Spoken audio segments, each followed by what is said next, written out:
Hello and welcome back to my channel. আজকে আমরা মিরিকের main টাউনটা ঘুরবো এবং এনজেপি সাফারিতেও যাব।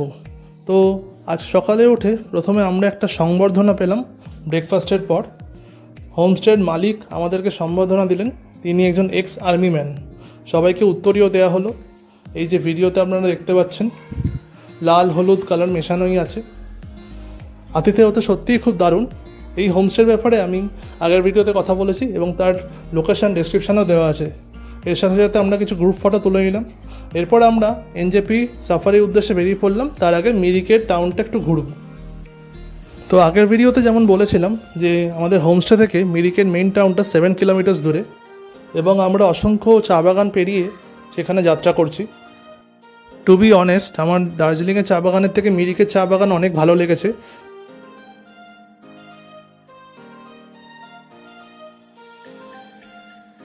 প্রায় আধ ঘন্টা 40 মিনিট যাত্রা করার পর আমরা মিরিক লেকে পৌঁছলাম। আজকে অনেক ফাঁকা আছে জায়গাটা, কারণ পরের দিন ইলেকশন, তাই। এখন আমরা মিরিক লেকে আছি। এখানে আমরা 1 ঘন্টা টাইম স্পেন্ড করব, আর পারলে বোটিংও সেরে নেব। তারপর আমরা বেঙ্গল সাফারির দিকে রওনা দেব। এখানে বোটিংয়ের রেট হলো পার বোট 400 টাকা করে। আমরা ছিলাম 12 জন, তাই 3টে বোট নিয়ে নিলাম। সেই হিসাবে আমাদের পারের 100 টাকা লাগলো। এখানে প্যাডেল সিস্টেমে বোট আছে। আর মিরিকের লেকটা সত্যি বড়। হ্যাঁ, অবশ্যই নৈনিতালের লেকের সঙ্গে তুলনা করলে হবে না, তবে আমরা এখানে প্রায় 40 মিনিটের মতো টাইম স্পেন্ড করলাম এবং সবাই বিভিন্ন টার্ন অনুযায়ী প্যাডেল করতে লাগলো। প্যাডলিং হয়ে গেলে আমরা পাড়ে উঠে কিছুক্ষণ পার্কটা ঘুরলাম, কারণ চারদিকে পুরো একটা পার্কের মতো এরিয়া রাখা হয়েছে। এরপর আমরা 11:30টার দিকে এনজেপি সাফারির উদ্দেশ্যে যাত্রা করলাম। আমাদের ড্রাইভার একটু শর্টকাট নিয়ে এলো। তিস্তা নদীর এই জায়গাটা কোনো জল নেই। পুরো 2 ঘন্টা টাইম লেগে গেল আসতে। আমাদের সাফারি টাইম 2:45, তাই তার আগে আমরা লাঞ্চ সেরে নিলাম। অনেক দিন পর মাছে ভাতে বাঙালিরা এক হলো, কারণ সত্যিই আমরা একটা ফিশ থালি অর্ডার করেছিলাম আর এখানে পেলামও। বেঙ্গল সাফারিতে আমরা সাফারিও করতে পারবো, সাইমালটেনিয়াসলি আমরা জুটাও ঘুরে দেখতে পারবো।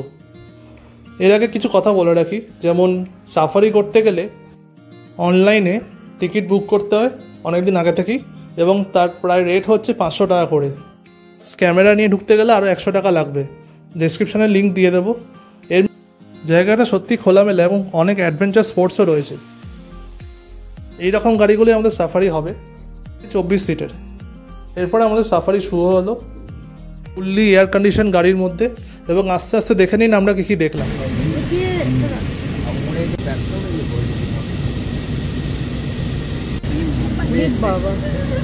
সুন্দর।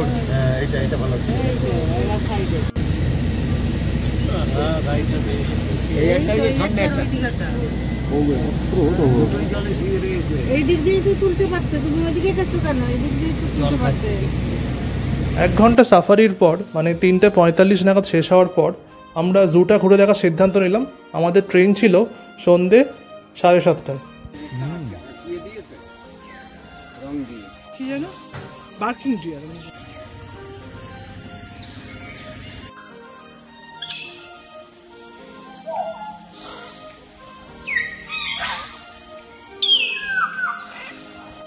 সাড়ে 4:05 নাগাদ আমরা ওখান থেকে বেরিয়ে পড়লাম এবং এনজেপি স্টেশনের উদ্দেশ্যে যাত্রা শুরু করলাম।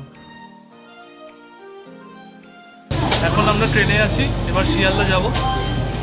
আমাদের ট্যুর এইমাত্র শেষ হলো, আর সব কিছু মিলিয়ে এই উইকটা বেশ কদিন ভালোই কাটলো লো টেম্পারেচারের মধ্যে। এবার যাচ্ছি কলকাতা মাইক্রোওয়েভের মধ্যে ঘুরতে, ঝলসে যাওয়ার মতো অবস্থা হবে।